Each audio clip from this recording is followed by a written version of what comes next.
Sabi nga nila, walang biyahe ang magiging makabuluhan kung walang hirap sa daan. Gaya ng bawat padyak ng bisikleta, bawat ikot ng gulong ay may kasamang pagod, pawis, at minsan gusto mo nang huminto. Pero sa buhay, bawat padyak ay isang hakbang papalapit sa pangarap.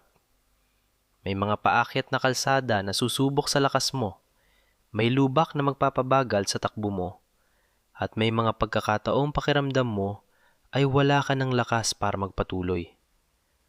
Pero tandaan, hindi ang bilis ng pag-abot sa destinasyon ang mahalaga. Ang tunay na tagumpay ay ang tapang mong ipagpatuloy ang pangpedal kahit mahirap ang daan. Dahil sa huli, bawat hirap na nalampasan ay magiging bahagi ng kwentong ipagmamalaki mo. Kaya kahit mabigat ang buhay, tuloy lang sa padyak.